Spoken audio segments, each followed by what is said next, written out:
What's up? Hey y'all. Hey y'all, hey y'all, hey y'all. What's going on, everybody? Hey Diva, how you doing? What's going on? What's going on? Y'all, first of all, I'm coming to y'all just because I wanted to talk. I'm about to go get in this food after I finish eating this food. This is our free day. We leave in 2 days. We leave and head back home in 2 days. So a lot of the ladies went to the spa or went to go get tattoos. I believe some of the ladies went to do RVs. So I'm chilling, right? Because I had Bali belly. It's getting better. That's why I'm sitting here eating this soup. But it means that I don't have a lot of appetite, but whatever. So this trip has been really, really amazing. 2 days ago when I actually got sick, we went to listen, Diva, okay? We went to a village. And the village, I feel like, is how people should live. I'm really not good at the names and all of that. So when I do my full video on YouTube, you know, I'll have all of that information. But we went to this village. It is the third cleanest village in the world, okay? Because I think a lot of people have misconceptions about other countries, which is like really, you know, some ignorant American shit. You know, I just want y'all to know, like, a lot of Americans are extremely stupid. I'm not, but a lot of Americans are. And some woman commented on one of my posts talking about how she's not going to some poor ass country. And I'm just like, ma'am, you don't know what poor ass countries are if you think America is not a poor ass country. The village we went to is inside, we're in Bali. Inside Bali is Bali with a G in between. And I'm forgetting the name, but we were in a village inside Bali. And this village is egalitarian. And when you walk into it, there are all these compounds. All of these compounds have little stores in the front where they sell things to tourists, but it's their family. And their family have little houses inside the compound. They make most of their money off of the export of bamboo because it is connected to the bamboo forest. And to me, the way they live life is the way people should live life. In the grander scheme of things, they take care of each other. Everybody has a role. You know, it is very equal between men and women. It was very beautiful. It was very clean. And when we went into the bamboo forest, I automatically got emotional and started to cry. And it is because it reminded me of my tattoo. The tattoo on my back is the Medusa's head, and trees are behind the Medusa's head. The envisioning behind the tattoo, which had to be done differently than I would have wanted because it was a cover-up. But the idea was that when I had my past life regression, and I ain't gonna lie, there was a time where I was not believing in anything spiritual. Like, I had stopped believing. I had had some things happen that made me feel like none of this shit is real. None of this shit is real. And one of the women here is very spiritual, and I was very connected to her through that. But with everything that happened, she felt like this connection to spirituality that I no longer believed in. And so I kind of, you know, we detached from each other in a certain respect. And, you know, I feel like we still haven't had our full come to Jesus moment. So I hope we get to have it between today and tomorrow. But, you know, we talk. We're good. I love her. She loves me. But it was a connection to that. This tattoo was from the past life regression, which is a spiritual thing to me. I didn't know if I believed it, but I talked to y'all about it before. In one of my past lives, yes, it is. The United States is a black hole vortex. It is. And people don't even realize it. I have felt way less anxiety since I've been out here. I feel like that also, I don't know why, but that normally happens whenever I get out of the country. The country makes me feel sick. But anyway, the tattoo was based on the fact that in my past life regression, I lost someone that I really, really loved, and I felt responsible for the loss. I felt like their death was my fault. And it made me spiral. I started using drugs, and I was out of control of my life.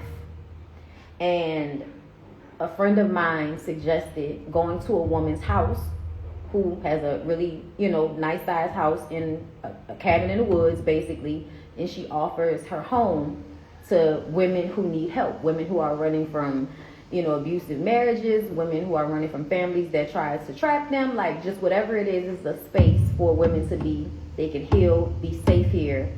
They can find community and sovereignty in that space. And she told me to go out into the forest and release my pain. And so what I see in my head when I'm having a past life regression is me going into the woods, sitting on a rock in front of a waterfall, and screaming and crying for hours until I had finally released it all. And when I walked back out from the forest and into her house, the next stage of my life begins, in which I am a healthier person. And there is love beyond that as well. This tattoo is the culmination of that. The funny part is I saw the tattoo, had it in mind, had the past life regression, got the tattoo, came out here, went into the forest, and I felt like I was having some type, I want to cry right now. I felt like I was having some full circle type of moment.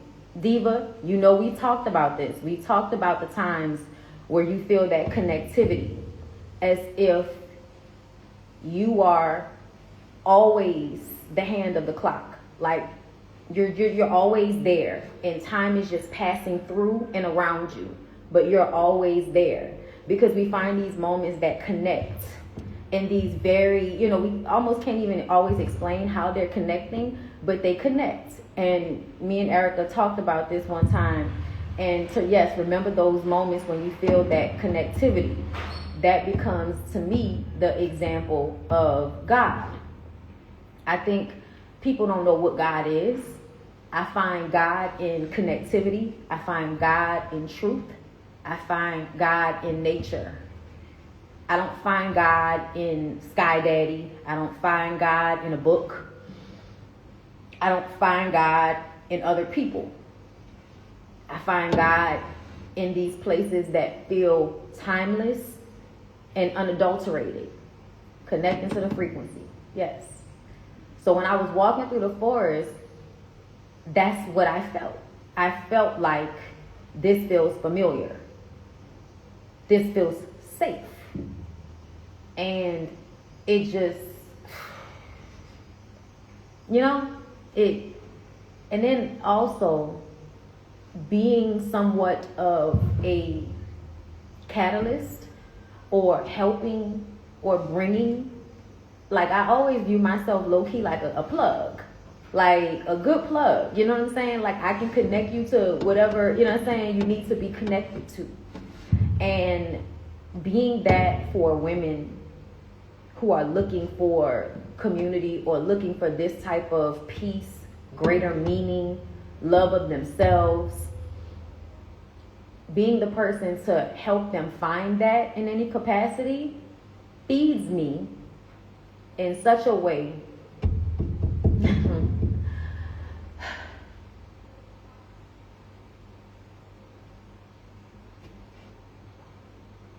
I've said it before, but I'll say it again. Yes, conduits, yes. I feel I feel like I'm doing exactly what I'm supposed to be doing, exactly how I'm supposed to be doing it. You know, I'm trying not to. And the way I am able to affect other people in this very deep, profound way, whether it's from saying something that freed something, helping y'all find something that freed something, it makes me feel that I am in my godliness. I am in my godliness in this space and being who I am now. And knowing that all of my experiences and my abusive situations and trauma has informed me in a way that I can help other people find their peace, their happiness, their freedom. I don't even know how to explain. Yes, in my source frequency. I don't even know how to explain it. But every time we do one of these trips, I find myself being different, being pushed forward in some type of respect. And it means so much to me. It means so much to be able to experience this. And all of these moments that we have collected in the relationships that we formed, and how, you know, a lot of us, whenever we come back to each other, it's like we've never left. I feel very blessed is not even the word. Blessed is not even the word. But I'm just very grateful. And hey babe, I feel very happy. And you know, even with being sick yesterday, you know, the last 2 days I have not been feeling good. And you know, Sakina is like, make sure you're not pushing yourself to do more than you need to. And I was like, no, I'm all right. I can handle it, you know, because when I got sick, I felt bad because I missed dinner and they had a great time and I wish I was there, but I needed to rest. But that next day, I just did not want to miss that. I didn't want to miss it. And so, hey, baby, I pulled it together, you know, and even though I was, you know, pain in my stomach throughout the day and all of this, all of the women at one point or another were like, hey, you need anything? You're okay. And, you know, it's very beautiful. And I'm grateful for everyone that trusts me when it comes to coming on these trips and trusting that I am genuine, we are genuine, and we're always trying to provide the best experience possible that we can. Even when there are things out of our control, we always still try to create this energy of we're going to make sure everybody's still having a good time. We're going to make sure everybody's still okay. Thank you. I felt it. I felt that I was, I don't know, ascending in some way. Even in realizing that there are certain relationships that I needed to let go of, people I needed to unfollow. There's still some relationships that I'm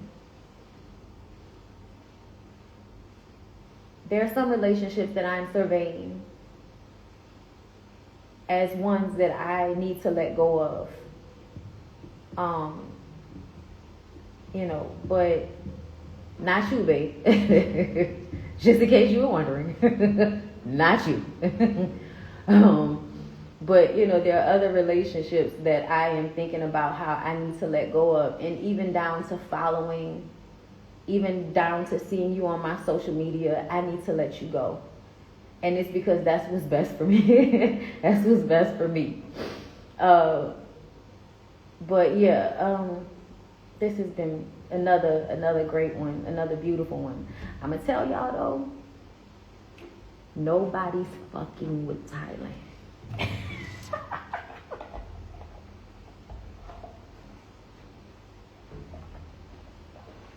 Nobody's fucking with Thailand, y'all. I just want to be clear. Like the leaves on the plant, some turn yellow and you have to pick them off. Yes. And I have known for a long time that as I was growing, I was going to have to just be shedding people left and right that could not continue to grow with me. But yeah, no, I'm so happy. I'm very, very happy. I'm very at peace. I love the fact that I keep having these experiences to get out of the country and see other perspectives and other ways of life. And I implore y'all to do the same. Even if it's not with Reset by Design Wellness, I feel like it is very, very important, specifically for Black people. You need to get out of your enslavement so that you can see how other people have the luxury of living. And I need for y'all to understand something. Just because you think a place looks poor doesn't mean it's poor. Just because a place looks rich doesn't mean it's rich. They venerate their ancestors in such a consecrated way. When you go to these communal spaces that people live in, even when we walk around, I can show it to you. I'm literally, let me see, I'm looking at one right over here. Hold up. Every day they put little offerings. Y'all see that? Every day they put little offerings all over the place. When you're walking around, there are these little piles of flowers and leaves and rocks and incense. They put them all over. They do an offering every day, and they do small offerings every day and a big offering every 6 months. The offerings are a veneration of their ancestors, a veneration of the earth, so that they can continue to be blessed. A lot of people don't understand that our existence here, our body is not just made up of the same things that the earth is made up of. Y'all know our bodies are basically different versions of the earth, just like different versions of the solar system, right? Y'all know that. Like scientifically, we're made up of the same amount of dirt and water as the earth is. That means that we're connected, which means we have to breathe back into the earth as it breathes into us. The process of osmosis and photosynthesis, all of those things tell you how we breathe out and then we breathe in. It is a symbiotic relationship. We are in a symbiotic relationship with the earth, with our environment, with each other. Not transactional, symbiotic. America does not respect that. America does not understand that. And they teach y'all that if it has a black face on it, you have to demonize it. When literally in almost every Asian country that I've seen, they do the exact same thing as the Africans did with their ancestors. Everybody else gets it.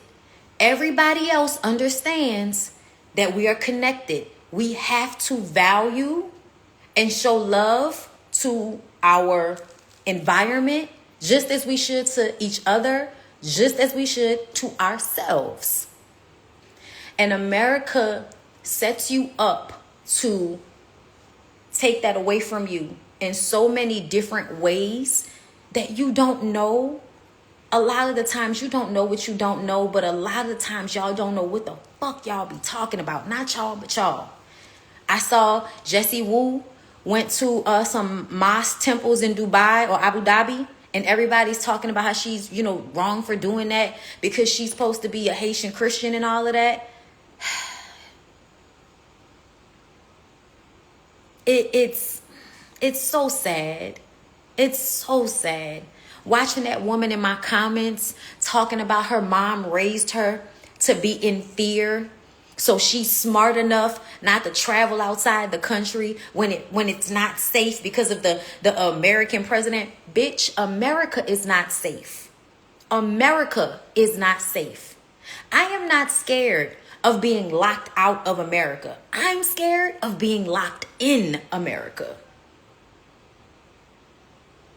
When I tell you I want to take my husband and my dogs and run, I want to take my husband and my dogs and run. You don't know, y'all. You don't know. You don't know that the life you're living is not healthy for you. You don't know. The people who, everybody has all of these little shops, all of these little mom and pop stores. Do you know why they have all of these little mom and pop stores? Because that means that everybody here is able to eat and take care of themselves and work at their leisure.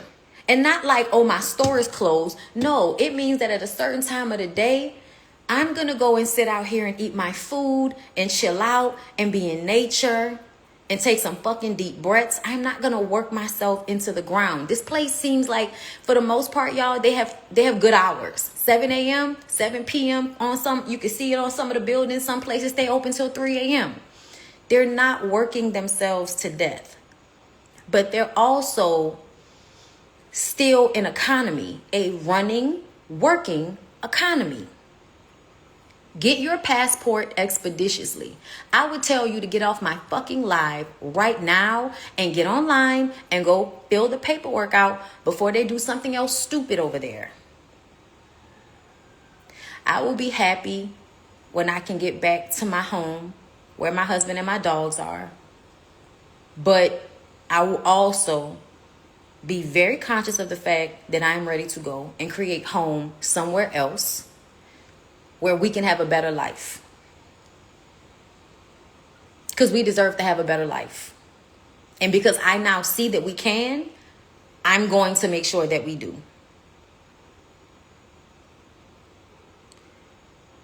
I just, I love us for real, y'all. Whenever I'm somewhere, I miss hearing, black music. I miss hearing Frankie Beverly and Maze on the radio. I always miss, the food that I get in New Orleans, all of that. But I will trade that in for having a healthier, longer life. Happier, more peaceful, more in nature life. I would. And then also, as long as I can still make YouTube money, I can do it anywhere. And now I'm starting to think about other things that I want to do. That I can secure myself in other ways, Gonna get on my my Elizabeth Overseen, because I've been rereading Confessions of a Video Vixen, and she put out Diva. Yes, physically healthy too. We did breath work, reminded me how much my body really likes yoga. All of those things. There's a lot of walking here. Like, I haven't really been working out, but we walk all the time. There's always steps every damn where, child. Okay, you're gonna get your workout in whether you like it or not. All right.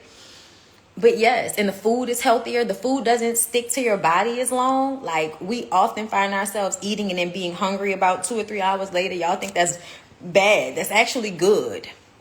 It's actually good. Like, that you don't hold on to food for hours and hours and hours. Someone said that the powers that be are the cancer cells of the world, just like the body develops cancer where there isn't equilibrium in the body. Yeah, basically. I would absolutely attest to that assessment. Yes. But Diva, you had me, I was already up, you reminded me that I needed to go and get that 20th anniversary book for Confessions. I'm sorry I'm late. Were you sick because of Bali belly? I think so. I had some KFC, and I think that's what caused the issue. I was the only one that, I think somebody else might have got sick, but I think I was the only one that got sick like I did. And, I was taking my charcoal pill shower, so it just took like a day or two, and I'm still kind of getting better, but I'm good. I can eat, I can drink without feeling like the cramping pain. The cramping pain was basically mostly over yesterday. America wants their citizens sick. Yes, in the brain, in the body, in the spirit, they want you to be sick. That's why it's so important that you have to get different perspectives and travel outside of the world. And I hear so often so many black people talking about how they're too scared to do it. They're too scared. I can't do that. I couldn't do that. Yes, you can. Why are you saying you can't do something as simple as getting on a plane? Why? You do everything else that's difficult in life. Y'all have babies. Y'all live in faulty ass economies and fucked up ass systems. You work dead end jobs for the rest of your damn life and you can't get on a plane. Gotta get out of that, man. Gotta get out of that. I'm just saying. People have been migrating since they had feet. We've been moving for generations. Listen, I said it. Baby, I've come from the Takar people of Cameroon. One of the sets of people that I come from. I don't know about the rest, but the one I do know about, they're a nomadic people. They're a nomadic people. Okay? So say what you will. But we've always been moving. And we always need to be moving when and if necessary. You're not supposed to be setting up cement everywhere you go.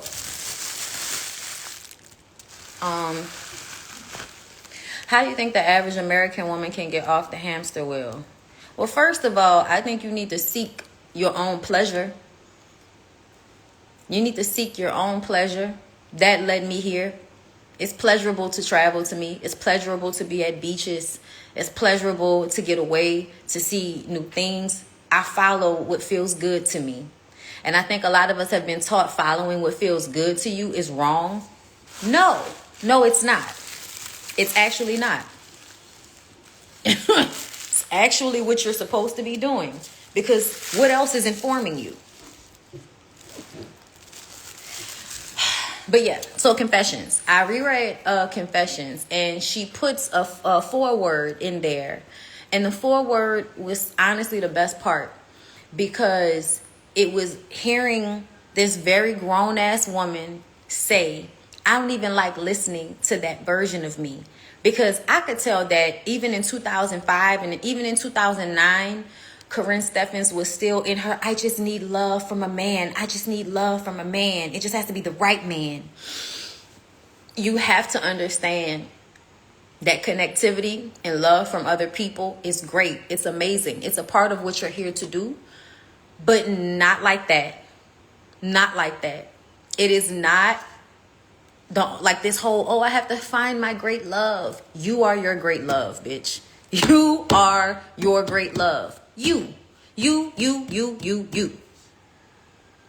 need to figure out how to seek that. Seek, how do I make myself my great love? How do I make myself the end goal? You're going to come into this world alone and you're going to die alone, which means the whole thing is finding a way for you to find, seek, love, accept, venerate, and romanticize you. And everybody else is just a reflection of that. How your relationships with other people are a reflection of how you love and care for yourself. One of the things, yes, this is very much a solo journey. Now, you can be doing it parallel, but this is a solo journey. You're never going to be with anybody for your entire experience here. And y'all have to get out of feeling like your life is that. Movies, y'all. Movies and television. That's why that's one of my favorite forms of media, is because it informs you. But you have to see what it's informing you on. Romantic comedies and all of those movies that you watch, Disney movies, all of that shit you watched growing up was meant to impress upon you that you need to be finding love outside of yourself. If you're finding love outside of yourself, you're not seeking it from within, which means you're going to be being pulled away from yourself in so many ways, and that way you can be exploited. The easiest way for one to be exploited is for you to not know, for you to have misinformation. Look at the election. Look at how women, you know what I'm saying? Look how women go about life. These, as young women. We see these young women. Look at that situation with LiAngelo Ball and his new future ex-wife. First of all, Nikki baby was too fucking grown to be making the decisions that she made, but misinformation, being bred and groomed to view relationships and family as the only thing that matters, separate from everything else. So as a grown woman, you get into a relationship with a stupid ass young boy, have babies by him. He leaves you destitute. You tell everybody that he left you destitute. He goes to the next bitch, and instead of her knowing, oh wow, you did her like that, that means you'll do me like that. Oh no, you think you're going to be different. You think something has happened along the way that's going to make him be different. I know, we all do this, girl. Everybody does it. But you do that. And then you end up in the exact same situation. Now she's pregnant and he's divorcing her. So have a baby, leaving you. Had a baby with Nikki, left her. Had a baby with you, now he's leaving you. Now let's wait and see how long it'll be before the next misinformed, groomed young woman ends up in that exact same situation. These cycles repeat over and over again because you're meant to break them. A lot of y'all don't like to ask yourselves why you do the things you do. Why ask why? Why not ask why?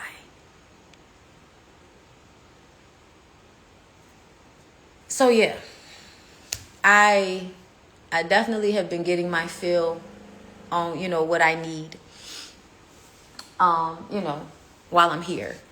And I've been, getting back into the Corinne Steffens books because I feel like it helps sharpen my perspective on certain things. And she's one of those women that I've always kind of looked at as an example, regardless to how people felt about that. Even when she came out with the book, I respected the honesty. The being able to see yourself for who you are. Even now when she talks about not being a victim, she's a victim of a lot of things. She has not victimized herself because she knows that she had responsibility in the choices that she made. But it doesn't mean, I know. It doesn't mean that she was not victimized. And so when I read her foreword, it really drew that all together. That I'm not a victim. I made these choices. I wouldn't make any different choices. But at the same time, I was raped at 13. My mother hated me and saw me as competition. I was basically thrown away by my father. That's the reason why a woman would constantly seek validation and be willing to give of herself, all of her love, all of her affection, all of her sexual energy, all of her power. She would continuously give this away to people. And the way a lot of people see women like that, it's like y'all think they have no feelings. You think they have no real emotions. And it's like, no, they're traumatized and they're making decisions based on their trauma, like everybody else does. But at the base level, everybody's a human, which means there's a pattern to this shit. Just like there's a pattern to our DNA, just like we all are supposed to come here with eyes, nose, mouth, ears, arms, legs. We don't all do, but we know that's basically the genetic makeup is how we're supposed to show up here. That's the same thing with everybody else. That's the same thing in the way we behave. Our behaviors are patterns. Nothing is new under the sun. So, if you want to go and reread that book, you should. Especially the new one, the 20th anniversary one that has the foreword, because it really draws it all together. And I was grateful for hearing her say I'm a middle-aged woman that doesn't even really like to hear how I sounded back then. Because the growth, she was like, it makes me wince thinking about the way I talked about myself, the way I talked about these men thinking that they loved me when they did not. Like, people are mad at Bad Baby for cussing her mom. I said she's in that toxic relationship because of her relationship to her mom, and y'all telling her to, oh yeah. I saw somebody post a baby picture, like a little young picture of her, and people was in the comments saying that she looked like she was having a rough life then. She was absolutely having a rough life. Because y'all, people always want to ask me or ask other women that don't have kids, why don't you have kids? I want to ask y'all, why do you have kids? Why did you decide to get pregnant and have a child? Can you tell me? Can you give me a real reason? Did you ever think about it really? Did you ever ask yourself, or did you just allow these things to happen? Because I think it's very important for people to start asking themselves why they have children. Because I think a lot of people do not want the children that they have. I think people don't want the children that they have, or they're having them to exploit them or to use them. Thinking that having a child is going to mean somebody's going to love you forever. That's fucking weird.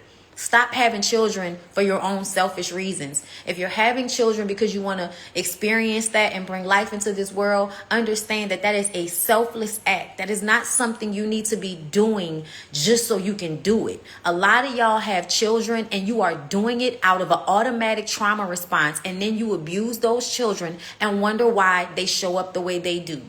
Wonder why they're disrespectful, they don't like you. Wonder why. There's always a reason why, y'all. Always. Yes. A lot of people are operating merely on socialized behaviors, what you've been taught, what you think is what you should do, versus asking and dissecting and investigating why. Okay? Bad Baby is one of those people. That white lady should have never had no fucking kids. Yeah. You could tell when when Bad Baby was talking about that man, you get mad. You get mad at women when they get up there and talk about why it should be okay for them to be abused. You get angry with them. But the truth of the matter is, it's so fucking sad. It's so fucking sad for so many women not to see themselves, even down, everybody tries to act like, oh, y'all get so overly emotional over reality shows. And I'm like, it's not about a fake storyline on a reality show. It's about what it represents in real life. These things happen in real life. That's what it's about. We're not getting mad because y'all are creating some fake scenario on a reality show. We're getting upset about how that reality is a reality and it's triggering because a lot of us have seen it, felt it, experienced it. Like Love and Hip Hop. As much as that show, I feel like, is played to some respect, it will never be played enough because there are so many people still thinking that certain things are okay. For instance, y'all think that it's okay for Charles Oakley to handle Angela Oakley the way he does. Rennie Rucci thinks that a man who calls her a dumb bitch on the internet and tries to kick her out of their home after he cheated on her, she thinks that it's okay to still want to be with that person. Something's wrong with that. Rashida telling us that she's not leaving Kirk. Like, girl, if you want to stay there, that's great. Nobody cares like that. But the fact that you want to fight for your right to be abused openly is what upsets people. Like, nobody thought that. And in my mind, I feel like the reason why y'all keep doing this thing is like y'all would rather fight us than fight each other. It's just like when you're young and people are telling you that your little childhood relationship is not healthy for you, but y'all not gonna tell me what to do, so you stay in it out of spite of everybody else until you recognize that it's only your life that you're ruining. So when Rashida is older, and she's older now, but when she really gets older, because y'all know bitterness with women sets in when they're in their 50s and 60s. 50s and 60s is when bitterness really sets in with women. It's when they feel like all the decisions they made really weren't the decisions that they should have made. But they were so busy doing it in spite of, because of, to whatever. Not because it was really good for them, but just because they didn't want somebody else to be right. They're bitter now. You know why? Because it didn't have to go down like that, but they chose that. So please know that Rashida has this underlying bitterness that's happening. She thinks we can't see it, but I ain't leaving Kirk, girl, you're bitter. You're bitter. And really, you could just leave, but you won't. But the fact that you think you're harming us by telling us you're not going to leave, bitter. Bambi. Girl, In what world did Ray Face give responsible, grown man, adult that can handle family, emotions, stability? He had 5011 big ass diamond chains on. That is usually a sign that a man is overperforming in some type of way, which means fraudulent. A lot of the times when you see these little bitty signs, it's showing you how a person is putting on a performance and a facade that's probably not matching what was supposed to be going on internally. But you ignore it because it looked like he can pay his bills better than Scrappy. Okay. As if you couldn't just enjoy the relationship. But to me, Bambi got pressured to marry that man. But, because how many times was he going to fake propose to her? Girl, he was grooming you to accept a wedding proposal so that he can get fame off of you. But you too busy in some way getting in your own way. Tell me I'm wrong if you want to. That's fine. But you'll just be an example. I don't think Bambi's pregnant. I don't think so. God, I hope not. Who else on there? Carly Red. Carly Red went through so much of her life trying to find some fucking man to save her that now she's just resigned to her victimhood. Now I just know I can keep finding problematic relationships to be abused in so I can use my victimhood to continue to make me relevant in this reality show sector. Because that's the only place that me being an old woman being re-victimized by abusive men works to my favor. Exactly. 53 years old. Yeah, no, nobody feels sorry for Carly at this point, but the way the show positions it, the way you got Saucy Santana and Rennie Rucci sitting up there talking to this 50-something-year-old woman who should be giving them advice, but they're giving her advice is insane when you look at it. Which means she has not grown at all. And the only thing they have in common is that these two young people know what it means to be abused. And they still haven't figured their shit out yet. Rennie is still over there talking about, I don't want to give up on what I want. Why do you want a relationship with a man like that? I'm talking to all of y'all. Any man that is cursing you out and calling you out of your name, y'all, please stop thinking that that's okay. Please stop thinking that, oh, geez, that's just sometimes he just be playing. Men don't play like that. Men do not play like that. One of men's favorite things to do is to laugh while they tell y'all some of the realest, meanest shit that they could ever say to you and then tell you, I was just playing.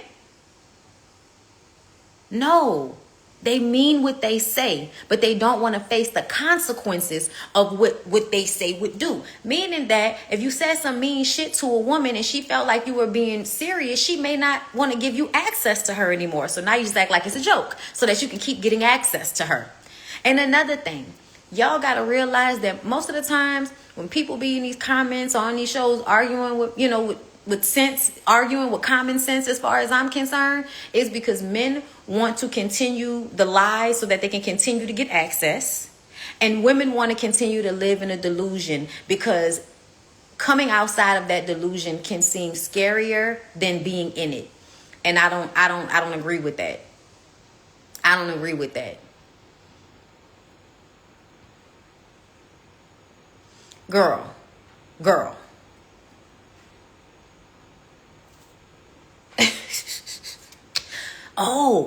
Charlotte, let me go out to the pool and then we can continue this conversation because I want to talk about that trailer of Love and Marriage Huntsville that I just saw.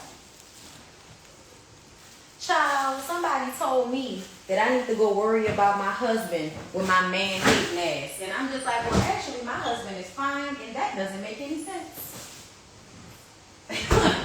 Girl, how you got a husband and you a man hater? That don't make no sense.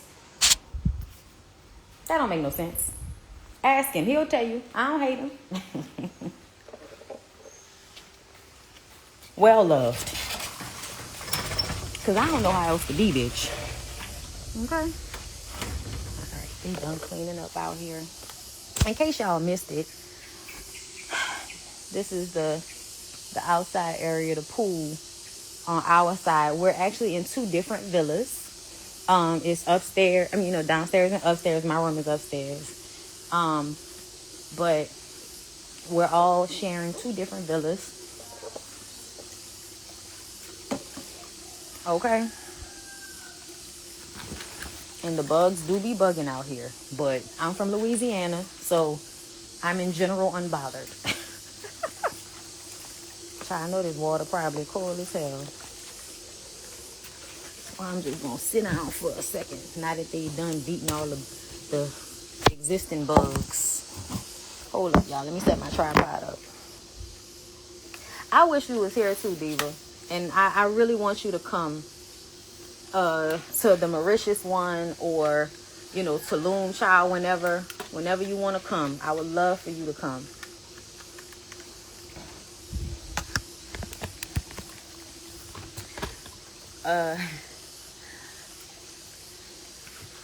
Yes, me in Bali via the internet. Yes, you are. Okay, so, girl. Love and Marriage Huntsville trailer. Shout out to the girls. They sent it to me in the chat. And my first initial thoughts is that this season might be even better.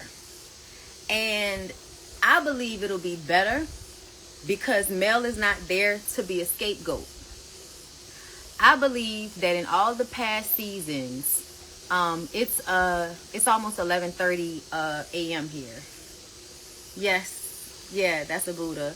There's one at the entryway on Boat Villas. Like, they're literally mirror villas. Like, their side looks similar, except I think this pool having like a more jacuzzi area.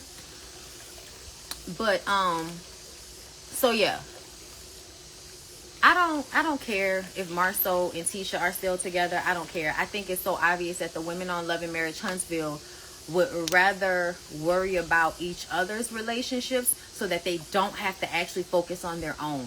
But I'm loving the fact that it looks like this new season is going to be without the scapegoat of Mel, which is going to force them to actually engage with what's happening in their own lives. Child, they really got Destiny looking like a big old hoe. No, they are. They're no different than the Love and Hip Hop people. I don't know. Child, even to me, Real Housewives. Like, y'all just get paid more. Y'all ain't different. Y'all are not different. Everybody is exhibiting the same bird-like behavior, for lack of a better term. Okay, yes, my God, today. All right. Nell seems to be on this, I want to protect my sons from the whorish woman. And I'm just like, girl, not as if you aren't an example of a whorish woman yourself. Like, Nell, everything that Nell does comes off as a projection to me. The way she is handling Destiny makes me feel like she sees something in Destiny that she sees within herself and she doesn't like it. So she has to keep going at her. Kimmy got away with murder on that show with her forked tongue. Oh, yes, she did. And now, child, when I saw them about to get into it, girl, they stood up on each other. Y'all go watch that fucking trailer the way they stood up on each other like they was fitting to fight. I was like, you two old hoes better not start fighting. Okay, because I'm going to need for y'all to have conversations. Nell has Mama D energy and does. A lot of them, I'm about to get in. I saw somebody posting about a book about like incestuous relationships and families, because I'm starting to realize that that's happening more often than not. And I don't think like it's on purpose or anything, but I feel like our wayward understandings of relationships and families cause an adulteration or a corruption, if you will, because we don't have healthy family and relationship dynamics as a tradition. It's not healthy. Because of that, the relationships that people form with their kids are oftentimes not healthy. They're just not. They're not healthy relationships. A lot of women are codependent on their children. They feel like they own their children. You always gonna be my child. Yes, but please understand that comes with boundaries and respect. But because you're not raised, or we're not socialized to respect children. So a lot of the times, the reason why you see parents not having respect for their own children is because there is no culture of respecting children. Y'all don't respect children's bodily autonomy. Y'all don't respect their feelings. You don't respect when they don't want to eat certain things. And it's because you refuse to have the patience that it requires to help children figure out what they like and what they need and how to tangle with their own emotions. Instead, you get angry. You know what I'm saying? You get angry, or you don't have the calmness, the wherewithal you want. A lot of people need to be going through parenting classes. A lot of y'all don't know how to deal with your own emotions. So you cannot teach your children how to deal with their own emotions. I noticed this when I was a child, like how I always had to deal with everybody else's emotions as if I was the adult. Don't do this so you don't upset your dad. Don't do this so you don't upset your sister. You know what I'm saying? I'm always having to be conscious of my mom's emotions. Always having to be conscious of their feelings. And my feelings are treated like an afterthought, a problem, something to be quieted. That's not healthy. I saw you talking about Superman, and then I got on TikTok and saw other people talking about Superman, and it's like, I think y'all don't know. Girl, have y'all never seen these hero stories before? They've always been woke, bitch. They've always been woke. Are y'all okay? Like, y'all don't know that the what you call them? Storm and all of them. Storm and Professor and all of them. Girl, Civil Rights Movement. Magneto, Malcolm X. Magneto is Malcolm X. Professor is Martin Luther King. Where y'all been? Where you been, girl? Where you been? Like, I just was like, y'all need help. Yeah, they've been talking about the new Superman movie. Oh, it's woke. Bitch, it's been woke. It's been woke. Superman is an immigrant from another planet, an alien from another place coming to save ungrateful, misinformed, ignorant Americans. Because y'all always want somebody to come and save y'all. And here's another thing I need y'all to sit with. Y'all don't have healthy relationships with God. All my Christians in here, y'all don't have healthy relationships with God. And this is one of the ways that you don't have a good relationship with God. Your ability to feel as if I'm just going to leave it to God. I'm just going to let God handle it. There is some truth to having faith and just allowing for and trusting that life is going to happen in a way that is beneficial for you. But you cannot rely on that to the point that you allow all of these terrible things, all of these atrocities to happen because you think God is going to drop out of the sky like Superman and save everybody. That's not going to happen. When they tell you that God is within you, it's because you are supposed to be the version of God that you are seeking. You cannot keep walking around thinking that the bad things that happen in life are okay because God's gonna handle it. No.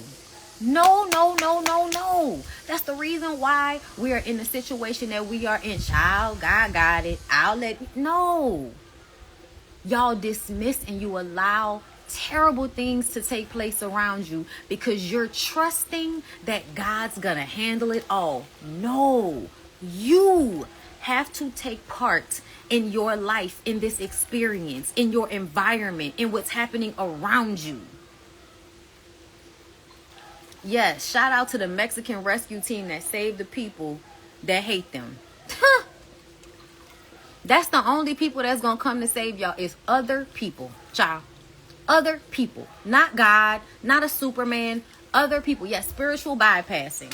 Yes. Y'all, I feel like anything that was really meant for your benefit, anything that was really meant to help you have a better experience in this life has been adulterated, has been bastardized, has been corrupted. Everything. Everything. And in your religion is one of the main things. It's one of the main things. And I know a lot of the times I might turn some of y'all off with that because y'all have, y'all have y'all traditions and religion so heavily. But I implore you that if you really, really, really love your religion like that, to investigate it and pick it apart until you come back to loving it. If it's really meant for you to me, the Christians, y'all, let me tell y'all should arrive to Christ consciousness. If y'all actually doing y'all big one, if y'all are actually in that religion like you claim to be, what investigating it should bring you to is the Christ consciousness, the way of thinking, the way of being. It should not be Jesus is gonna come back and save everybody, and then all of y'all that was first will be last, and all of us that was last will be first. No, baby, no. That's not going to happen. You have got to stop being a zombie. That's why I never liked zombie movies. I was always so fearful of zombie movies because I could see how regular people are zombies. Do you know what zombies are? Let me give you some examples. Zombies are my entire family being in the house on Thanksgiving while I'm being beat for something that I did not do, and no one saying anything, and everybody acting like they could not see it. Turning their head.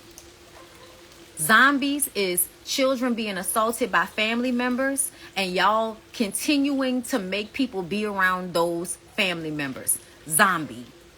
Zombie is y'all voting against your own self-interest because you want to harm other people. You're a fucking zombie, which means you're not processing what's actually happening. That happened to me Thanksgiving 2015. Girl, it was Thanksgiving. I can't remember the year. I might have been 8 or 9. So in the 90s. At Thanksgiving, all my family was at the house. My cousins decide they want to play nigga knock. They running around the neighborhood, knock on one of the neighbors' windows and break it. I didn't even know what was going on because I wasn't there. But because I was walking up behind them, I didn't even know what was going on. And my dad is like, get your ass inside. Everybody's outside. I'm embarrassed. I go inside, I get beat, and I didn't even know what happened. I didn't even see the broke window. But I got dragged into the bedroom and beat while everybody was down the hallway in the kitchen listening. Zombies are people that are acting as if what is happening in front of them is not happening. They allow abuse. They ignore it. Hey, Erin. How are you, love? I'm sorry too, Diva. I'm sorry too. I'm sorry for yours. You know the funny thing about that? My mom, that might have been one of the only times my mom stopped my dad from beating me. And it was because she was embarrassed. She came in there and said, that's enough. Oh yeah, I was constantly being humiliated in that way.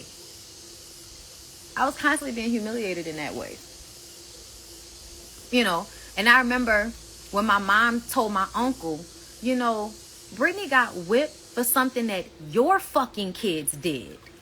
And he said, oh, well, she probably deserved it anyway because she probably did something y'all didn't know about.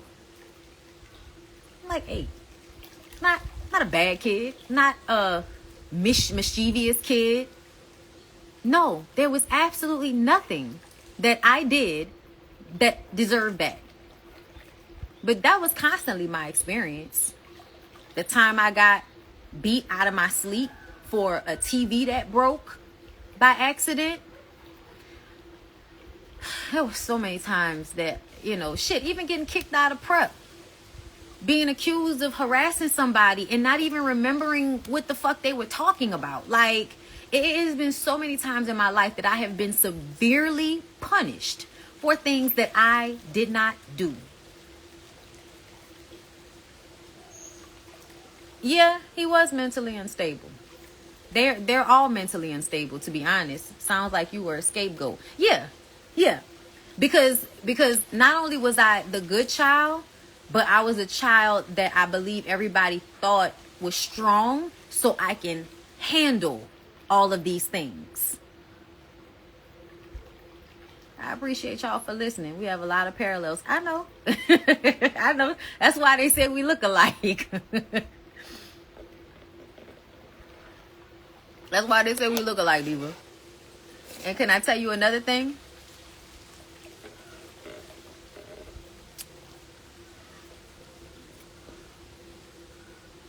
Bitch, I'm about to say this, okay? And I'm throwing my hands up after that.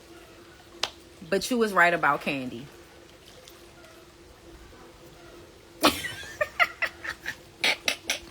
You was right. You was right.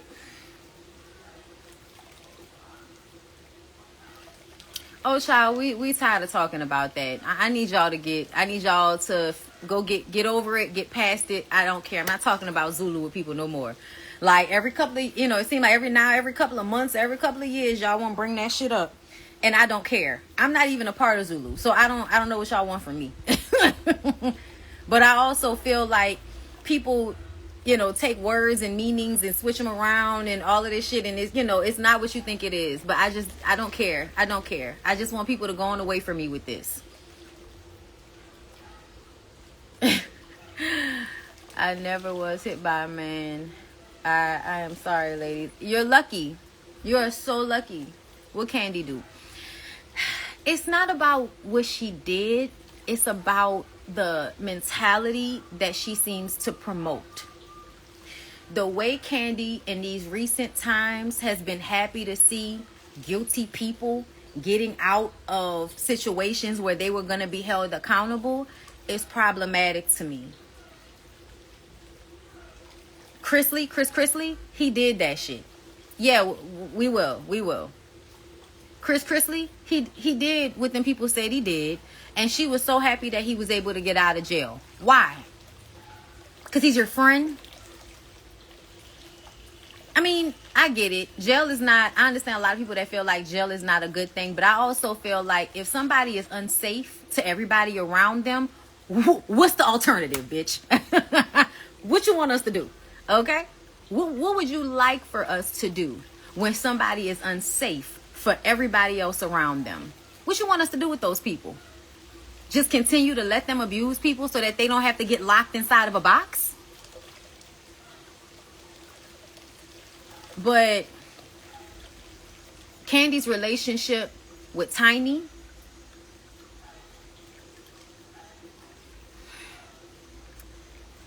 and then, I mean, I'm going to tell you the first time Candy said something, and I was like, when she said the therapy thing, like not needing therapy. Her and Rashida, Toya, all of them, you know what I'm saying, who I feel like in general are beautiful, smart, accomplished, seemingly good-hearted people. The way they sympathize with abusive, ain't shit-ass people is so problematic. Toya got her ass on the internet talking about how, if you want to be wifey material, you can't be letting everybody have access to you. Girl, we are 40, 50 something years old. Why are we still having these types of conversations? I understand what you mean by that, but it should be framed differently than, oh, don't give yourself away, because in the future, some man may not want you. God, I remember when people used to tell me that about being bisexual or being gay. I remember when I was coming out, when I was like 15, because I had told people knew, all right, before I actually said anything to my parents directly, but everybody fucking knew. And I remember women in my mom's salon, because I was always around like older women, right? And one specific woman, I can't even remember her name now, but she tells me, she was like, but dick is just so amazing. And then another one was like, well, a man may not want you. Very intelligent, smart, well-educated black woman tells me that, you don't want to, because a man may not want you. And I was just like, nah, I'm 15 at the time. And I'm like, girl, you think a man not gonna want me because I like women? Girl. Maybe you still in the 70s and the 80s in your experience, but that wasn't my experience in the fucking early 2000s, girl. There wasn't. Most of the time, the boys were not upset because I like girls. They were upset because I did not like them. They were fine with the fact that I like girls. They just didn't like the fact that that meant I was unaccessible to them. I understood that I was just like, I don't know. Do y'all know what it means to be an attractive woman for real? Like, all of these niggas, what? Girl, what?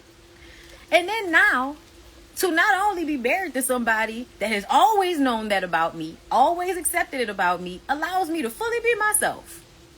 And having a much better experience as a wife than most. But they were big on telling me that I was going to be missing out on something by being myself. When the truth of the matter is, being myself has afforded me the luxury of actually being happy in my marriage. My God, today. Because I was never willing to be with anybody that made me feel bad about me. If you don't like the fact that I like girls, then I guess me and you shouldn't be talking, huh? Motherfucker, you like girls? What are we talking about?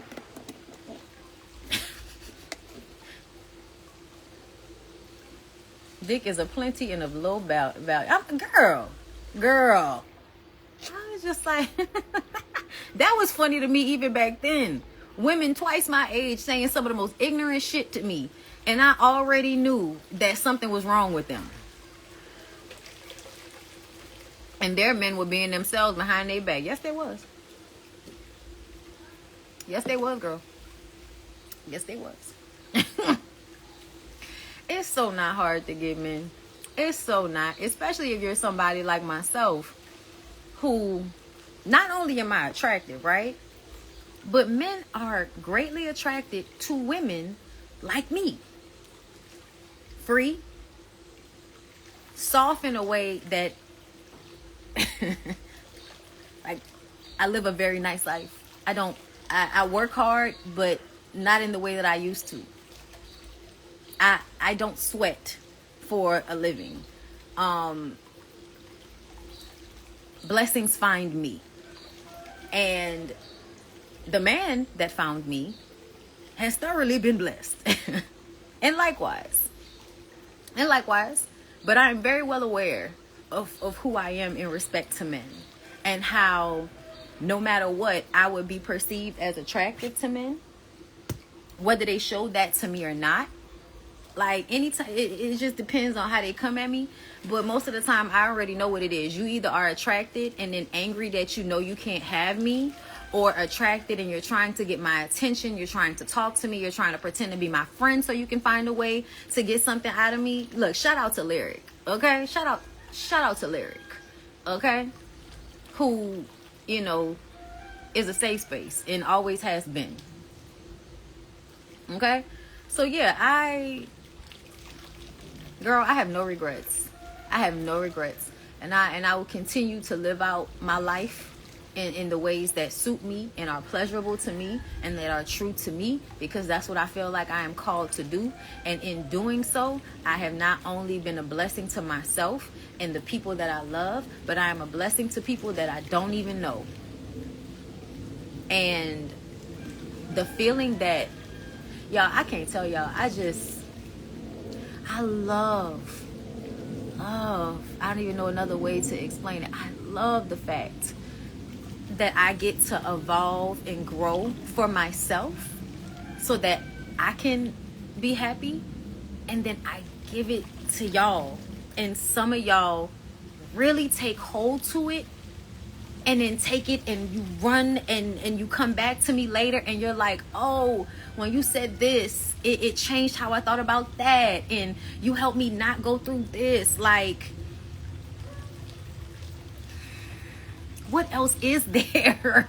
Like, I don't know what else there is in this life if it's not me finding ways to be happy within myself, and then coming to y'all and giving it to y'all, helping y'all be happy within y'all selves. Like, it's my way of paying it forward, and to see it always be coming back to me. And I mean always coming back to me in a way that I am in places I never thought I would get to so soon, and I have not had to pay a dime. To be of service to women is such a blessing. No, it really is. It really, really is. It really is, because I feel like women are the nucleus. Once the nucleus is healed, it reverberates and expands and then just spreads. Baby, listen, I do not have to have kids. I am in that way very much mother. I am in that way very much mother. I was looking at myself in some of them pictures, and I wasn't feeling good, so I wasn't like smiling in every picture. But it was something about seeing myself in this space that made me feel, a word that has often been used to describe the way I look, ethereal. When people call me a goddess or say I look like one, it is because I am. It is because I am. I am one, and I can see it in other women. And all it really, really takes is for you to love yourself before everybody else. Love yourself. Work on yourself. Find what makes you feel good, what makes you happy. And sometimes you don't always know what that is, but once you decide to seek it, you will eventually find it. It is because I am. You bet. Oh, girl. Yes. Yes. It's so freeing to be confident in who you are and stop thinking about what people think of how you live. It really, really is. I wish I would have found a diva earlier in my life. You challenged me, and I've grown so much with digestion. Like, yes. Yes. No, you know what's so funny? People were screaming Erica at me. Have you seen Erica De Niro? You need to go watch Erica De Niro. I was like, who the fuck is Erica De Niro? You know what I'm saying? But somebody mentioned it enough times, and I was like, man, let me go look and see who this is. So I go look it up.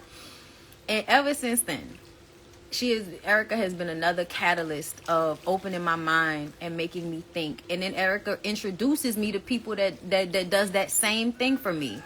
Like, I recently reached out to the Ignorant Intellectual because you posted her. And when I didn't even know she was from New Orleans, and I heard her talk, and I said, "Oh, she sound like she from one of the wards." Okay, like that voice sounds so familiar to me in my head. It was crazy, and I went and watched her, and I was just like, oh, "Child, him." I went and watched him. I have such a hard time with that, and it's really not out of disrespect. It's because I feel like the essence of feminine energy is so strong, even in trans men, that it's hard for me to see the maleness. Like, it's hard for me to see that, because what I'm seeing internally is giving very much like a feminine. And that's not the first time that's happened, because I will come into contact with trans men that absolutely look like a him man. Like, yes. But it is something internal that I am seeing or feeling that makes it so hard to, to say him. And I'm trying to fix that, because I want to be respectful, and I want to honor people's experience in their existence. Yes. Yes, no, Erica De Niro TV is who I'm talking about, who's in the comments. I just unfolded and found you in the Diva last year, and my perspective has changed. I feel a lot more grounded because you ladies. I'm glad. But it's a taste you need to acquire. I'm curious if you listen to Lois Hayes. No, I don't. I might have to look that person up as well. I'm trying to get better at not mispronouncing people and shit. Okay?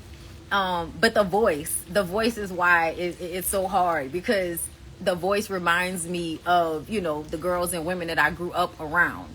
So it's very hard, to separate like that. Because in my mind, once I've identified this, internal, like spiritual femininity, that it becomes hard for me to separate from that. And I'm always trying to be right about, to be respectful. I love women who challenge the norm. Yes, we challenge the norm, because the norms are not healthy. The norms are not healthy. But yeah, so the Ignorant Intellectual is another YouTuber that I feel like opens my mind, or opened my perspective to how often these very abusive, weird ass men are victims of childhood sexual abuse, and their anger and their habits are a direct reflection of that. I don't know why the person, Ignorant Intellectual, and it's spelled just like it sounds, ignorant, IGNANT, intellectual. And he got this long ass, name that I can't necessarily. I need to go watch the video of when he talks about his transition so that I can say the name right. She believed healing, that was self-love. She gave me hope. Oh, all right, I will. When do you get back to Nola? I get back to Nola later in the week. Yep, their first introduction to sexuality through some sort of abuse trauma. Yes. And because they're not socialized to view it as trauma and abuse, the pain and the uncomfortableness of it has to go somewhere. And it shows up in the way they relate to women, in the way they relate to sexuality. Oh, it's another one a podcast I need to go watch, because I didn't watch the whole thing because Dr. Cheyenne Bryant is a cuckoo bird to me. So I don't like to watch her content. But somebody said that Nene talked about being molested by an aunt. And I'm like, that's why she hates women. Ugh. I mean, yeah, we're socialized to hate women, even as women, but it added, like, there is a vitriol and a nastiness that Nene has, and that would explain a lot. Yeah, no, I can't, girl, I cannot deal with Cheyenne. When Cheyenne, that clip you posted of that shit she was saying, I was just like, girl, talking about I really need for y'all to stop talking to women. Let your husband use your body. Girl, what? It was so funny. Before I left, I laughed at lyric and I said, come on, babe, let me use your body to masturbate before I go. Erica, I blame you for that.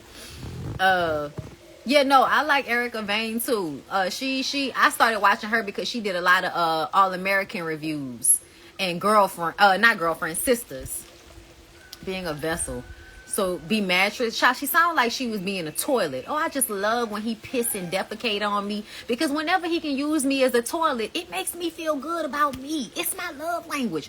I also want y'all to stop using love language. Please stop using that. Please. Because I feel like y'all don't know what y'all be talking about. And it's almost, because like when people kept saying that Charles Oakley being mean to Angela Oakley was because maybe that's just his love language, I was just like, okay, y'all love to take things and adulterate them, twist them to fit your fucked up mentality. I know y'all did y'all see that video of Angela making him kind of apologize? Her whole tone was, nah, nigga, you could keep playing with me if you want to. I will leave you. That's what it was given. It was given, if you want to still have a wife, get up here and act like you have some humility about you when it comes to me. Y'all can keep acting like it's only okay for a man to treat you well in private. It is not. It is not. It is not. I'm going to keep arguing with y'all about this. A lot of y'all think, oh, we just have a difference in opinion. No, bitch, you're wrong. I'm sorry. I'm so sorry, y'all. A lot of these things, we don't have a difference in opinion. You're wrong. Not smoking dicks. Being mean is not even a love language. You people are brainwashed. It is so... It's so exhausting. I can't stand seeing Angela and Charles. He's mean. People are laughing in the comments and thought it was so cute. Talking about y'all take things too seriously. Bitch, you don't take shit seriously enough for me. I've been to a psychologist and have a great therapist, and the shit that Cheyenne say is not in alignment with their protocol at all. At all. To me, and this is how I figured it out. I have not even gone to school for psychology, but I read enough books. Okay, I've always been a book lover. I'm a Gemini. I love information, and when I can actually retain it, oh my God, do I feed off of it. Okay, so I've always been a lover of history, especially if it was taught to me well. Once you start understanding history, then you start understanding why we think the way we do. It is not because, it's natural. No, it's not. Historically, this has been pushed, promoted, forced literally by force, by death onto people. And they just think they have these natural, no, you don't. So to me, if you went to school for a doctorate and you're still saying some of the shit that she says, either you weren't paying attention in school, you're not a real doctor, or you're purposefully spreading misinformation to what end I cannot surmise. I don't fucking know. But the hoes have lost it. The hoes have lost it. The community is not okay. Cheyenne is definitely not the type of parent. No, she got that doctorate through education connection. You fucking lying. Bitch is giving ICDC college. Yes, very much giving Agent Smith, here to keep all of y'all in line with the problematic. Okay, keep y'all in line and imprisoned. Like, girl, look at you trying to keep everybody imprisoned with that fucked up mentality. Girl, look at you. Look at you. Ain't never been married. And obviously has not stayed in any abusive relationship because she's single, but gonna keep telling y'all about how you should let men use your body to masturbate. Use your body as a vessel. I'm a vessel for his pleasure. No, bitch. We're supposed to, y'all, sex is a shared experience. It's a shared experience, which means both people are supposed to be getting what they need out of it. Planet Hurt is a good book. Authored by others. Okay. Just listen, y'all know I love me a good book. People are really scared that women don't want to procreate. I don't know why. I don't know why y'all are scared. At the end of the day, the system is still so fucked up that there are literally still young women right now having slews of children for no reason. Still to this day. To this day, there is some young girl out there that is going to repeatedly have children, even though she can't take care of them, even though the men ain't shit. There are still people out there that are so misinformed, so disenfranchised, so insecure, so unloved that they're going to continue to have children to traumatize. Look at Scrappy's new baby mama. Scrappy's new baby mama just lost her mom, already has a 15, 16-year-old daughter that she may not have full custody of, and still decided to have a baby with Scrappy, merely so that she can get the adoration and attention from strangers that she didn't get as a child. Kiki Wyatt having sickly, unhealthy children so that she can continue to feel like what was that lady who had all of them children? The old lady that lived in the shoe had so many kids she didn't know what to do.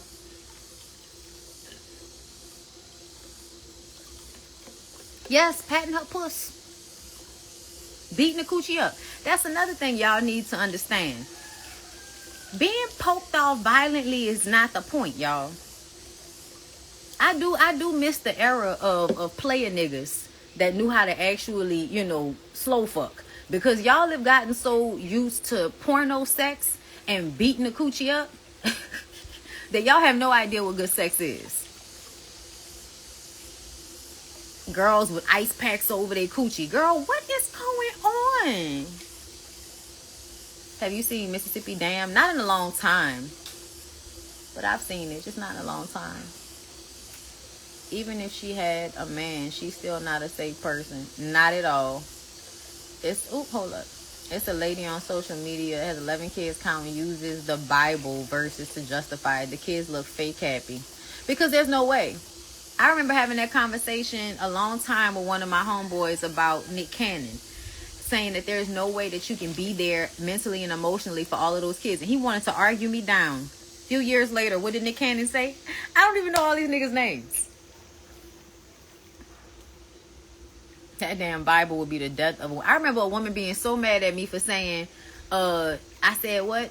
I referred to the Bible as, I don't know what I referred to it as, a curse word, but they got so mad, you know, that I said that about their little book. And I was just like, oh, ma'am, please get away from me with you and your little book that you value more than actual physical life.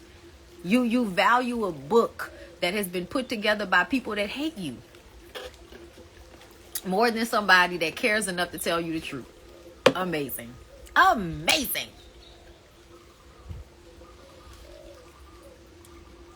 Child, I remember, you know, having really like learning that I needed to let certain people in my life go who I thought that, you know, oh, I don't know why we stopped being friends. Oh no, we needed to stop being friends. Because if you got upset with me because I said that you may need religion to make you a good person, I don't need the fear of hell to make me a good person. And I never have. I've never needed the fear of hell to make me a good person. But some of you niggas, y'all need the fear of hell to make y'all good people. He ain't like that I said that. It's not. Oh, and then also a lot of y'all, it's not the religion, it's the people. Bitch, who do you think created the religion? Are you okay? Are you okay? Are you okay? I need for y'all to understand. People create religion. There's nobody else here to create the religion, girl. The trees didn't create the religion. People create religion. People create religion. Religion does not create people. People create religion. So when you say shit like, oh, it's not the religion, it's the people. Girl, synonymous. Synonymous. Same thing. Now we're just playing with semantics. Ooh, girl. And it don't matter how many Bible verses that you pull up to show them, okay, what about this? What about this? What about that? You gonna keep acting like it's being taken out of context. Okay. Well, then we can't have a real conversation then. We can't have a real conversation if y'all are not gonna be real about the shit that's in that book, promoting slavery, promoting misogyny, promoting the rape of women and children, promoting a slave master mentality. If you're not going to be real with yourself about how those ideals are problematic and harmful and continue to be, then we can't have a conversation about religion, because you're not going to be intellectually honest. You're going to bullshit so that you don't get proven wrong. And I've noticed that a lot when it comes to listening to people debate, to the point that I could even hear in the tone of somebody's voice that they're not going to know what the fuck they're talking about when they start talking to me.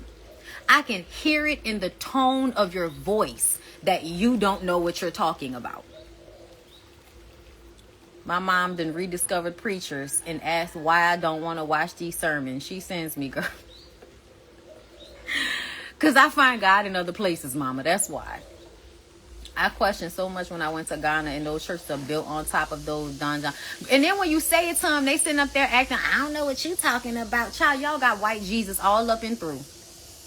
I love us for real, but I'm gonna tell y'all right now, if I want to move somewhere, I haven't visited an African country that I would actually want to be in yet. I'm here for the Southeast Asian people.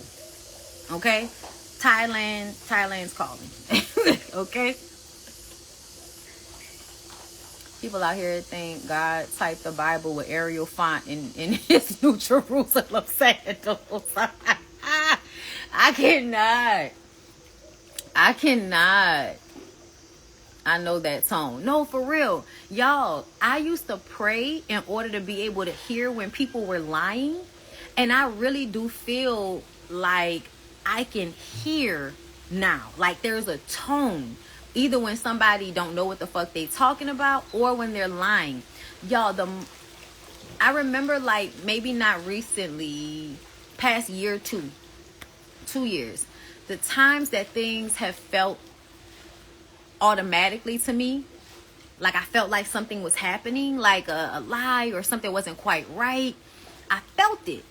But when I would go to the person and be like, this is what I feel is happening right now, they would always say, oh no, that's not what's happening. That's not what's happening.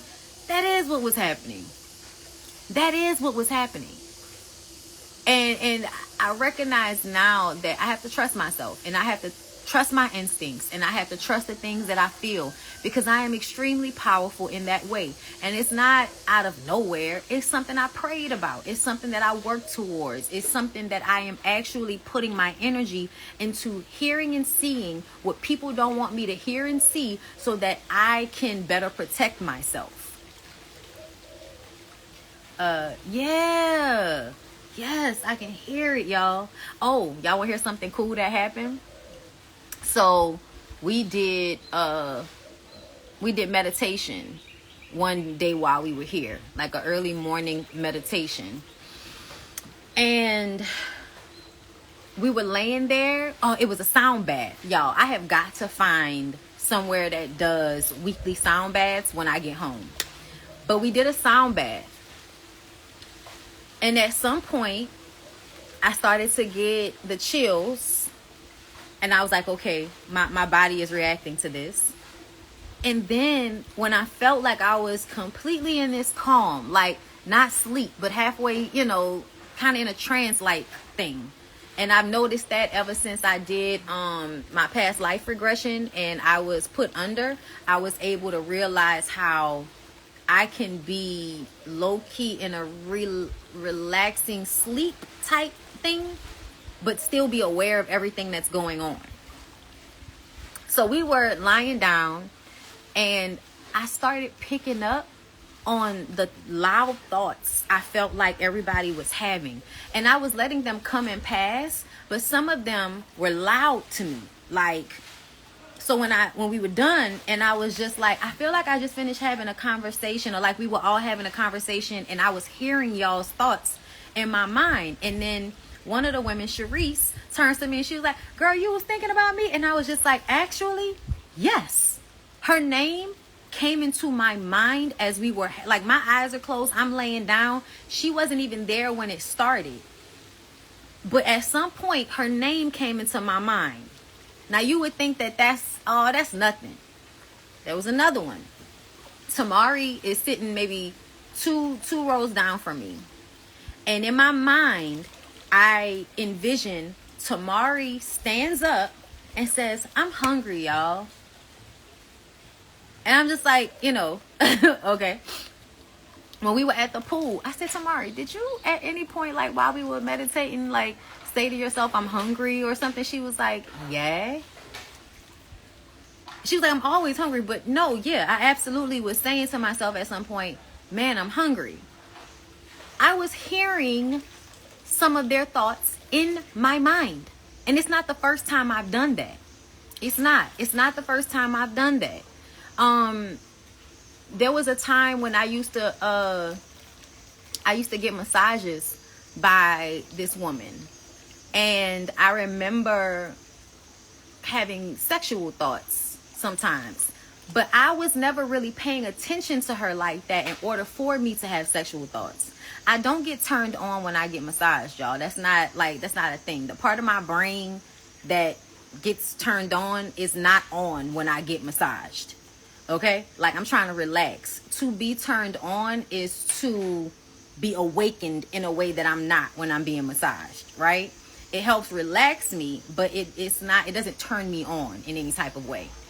And I just remember one time she was massaging my arm. And the way she did it, I was just like, I think she wants to fuck me. She didn't do anything sexual. She was massaging my arm, y'all. And I remember thinking, after a few times of getting massages by her, I was just like, I think she wants to fuck me. And I thought that the lady was straight. Turns out the lady wanted to fuck me.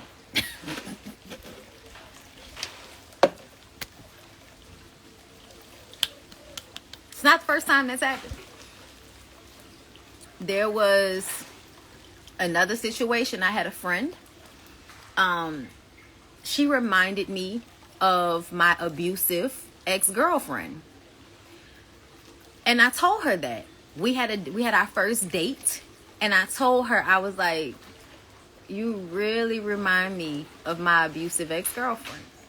Now, she's not doing any of the things just yet, but it was something about the way she was rushing intimacy and the way she was trying to cuff me that I could feel the resemblance. And at first I was kind of like, probably not. When I tell y'all that I never see my ex-girlfriend. We live in the same city and I never see her. The 2 times in the past year that I've seen that girlfriend, I have been with that girl. That's how I started believing in my spirituality again. I had kind of lost it. And that's how I started believing in it again. Because I was just like, how could you have possibly known that they were going to be like trying to have the same type of, people tried to capture me, basically. I feel like a lot of times in my life, people have been trying to like basically put the butterfly in, in a cage. They've been trying to cage me, consume me to some respect, right? And I felt that with her. And she was. That's literally what she was trying to do. To the point that when we would go out, and I told her I just wanted to be friends, and we would go out, and she would still be trying to cuff me or act jealous and territorial as if we were in a relationship. And I remember, like, be strong on your boundaries. Because at this point, I'm grown. I'm almost 40, girl. And when I say that, it means I'm not the person that I used to be. I'm not the person that will let people cross my boundaries or make me feel some type of way and not say anything. And I definitely was clocking, hey, don't do that. Stop. Like, chill out. You know what I mean? Like I was very much being starched in my boundaries. And I'm glad that I was. Because eventually that person showed themselves to be exactly what I thought that they were. Okay? They showed themselves to be that. And because I had never allowed them to really get so close to me, letting them go did not hurt nearly as much. It did not make me feel bad about myself the way it had in previous years of my life, where people mistreating me made me feel like something was wrong with me.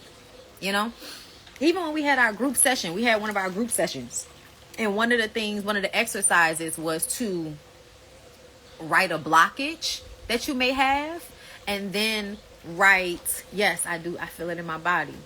So if you have a blockage, write the blockage down and then create an affirmation from the blockage. And one of the ones that I did was the blockage of feeling like the people who I love will treat me like they hate me.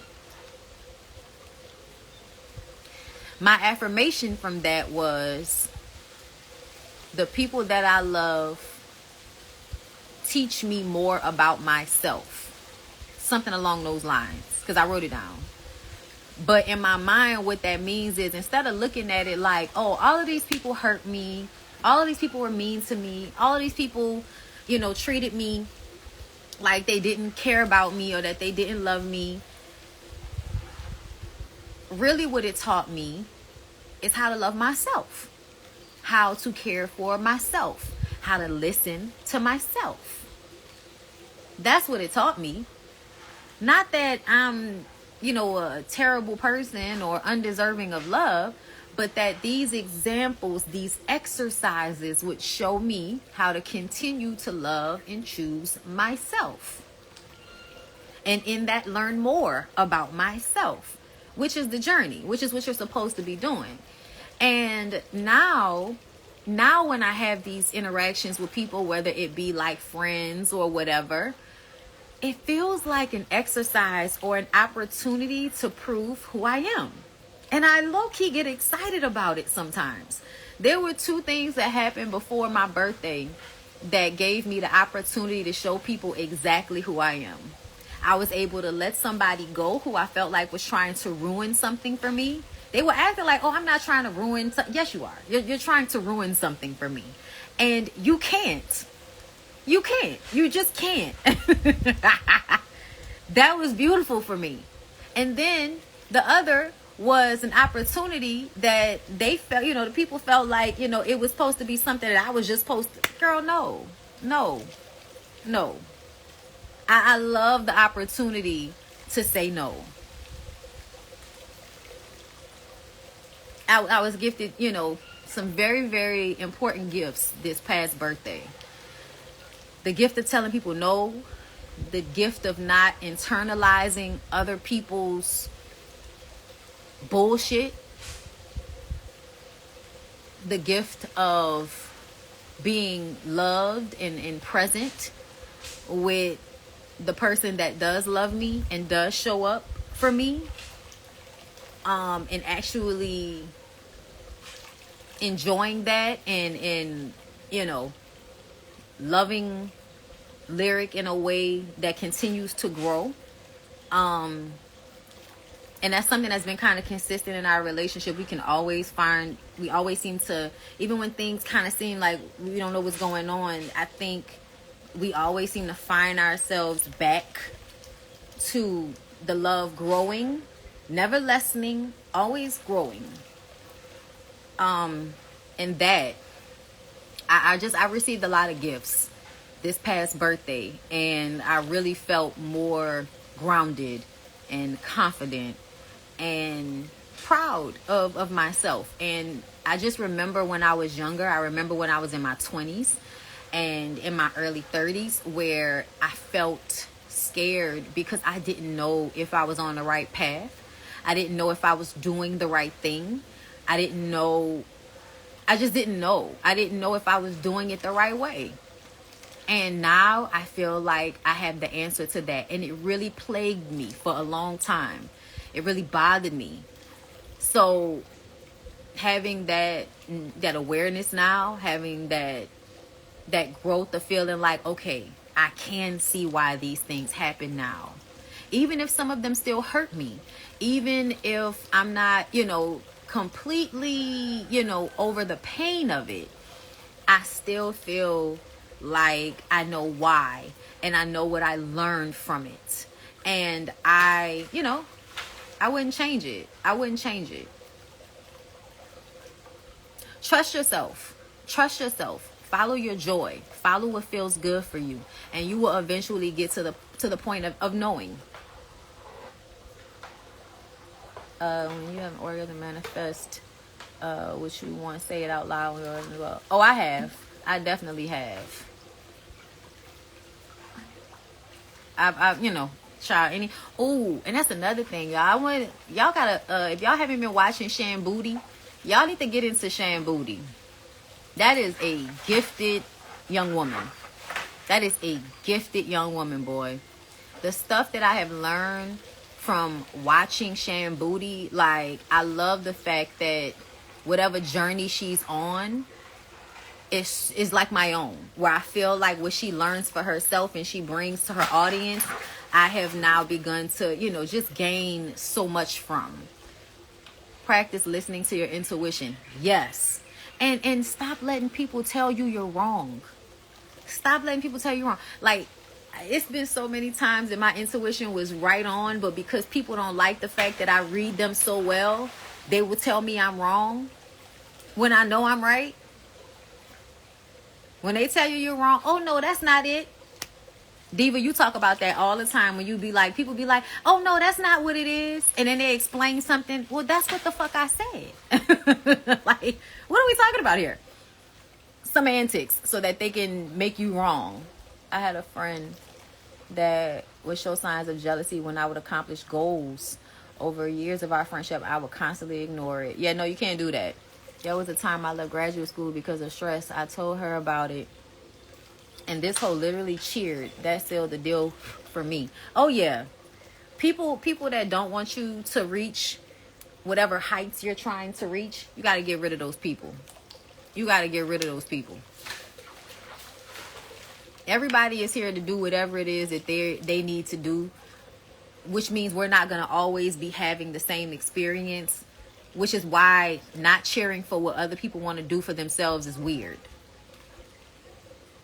I had an issue like that. They made me feel like I was wrong for letting them, and they unfollowed me. Been friends with them since 1995. Come by and check them out. Hold up, y'all.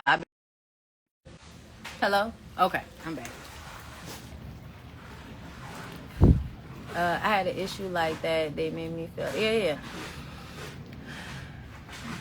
You have to pay attention to this. And listen, when you separate yourself from people like that, understand it's not about getting even, being vengeful. It's not about that.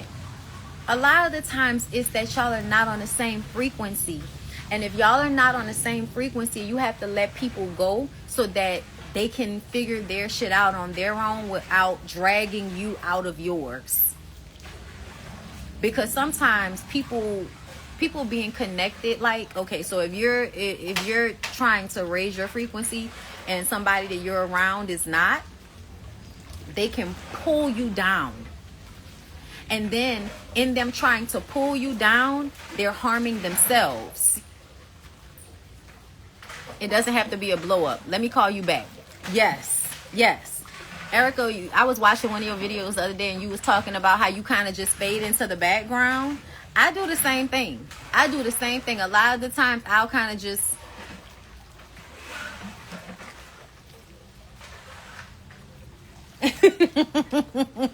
You know what I'm saying? Like, you know?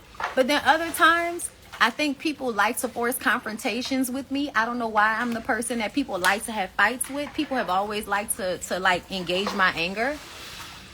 My ability to control that about myself has pissed people off immensely, especially now. But when I was young, I recognized how often people were always trying to make me angry. And so now once I recognize that they're trying to emotionally manipulate me and I don't want to be angry, I don't want to go down that road, I disengage.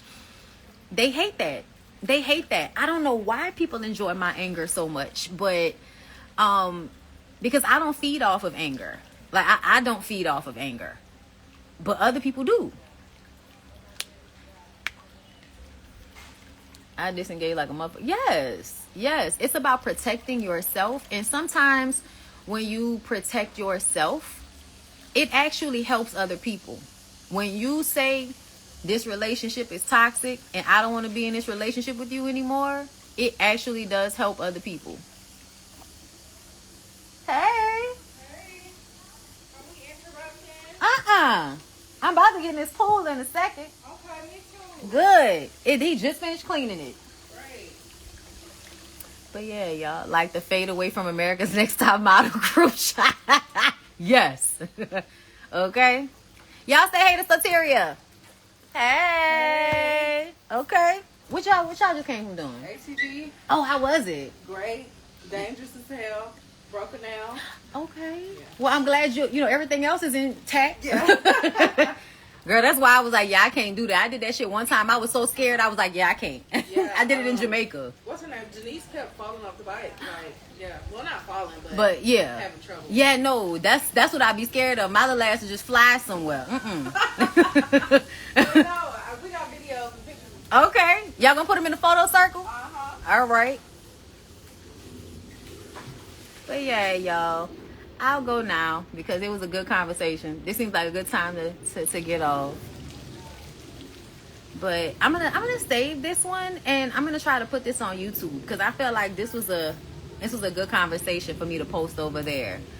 But I know it's probably nighttime where y'all are.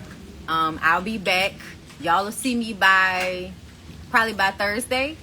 By Thursday, I'll be back. Okay. But I did post my little recap of Love and Hip Hop Atlanta. So if y'all do want to see anything of me, I have been posting shorts. And of course, all my photography and videography from this trip. So, y'all, I'm still here, girl. I'm still here. I miss y'all, though. Okay? But I'm going to go and enjoy this beautiful pool. And, I'll talk to y'all later. We have a fire ceremony tonight. We have dinner and a fire ceremony on the beach. So, super duper excited about that. But I'll talk to y'all later. Bye.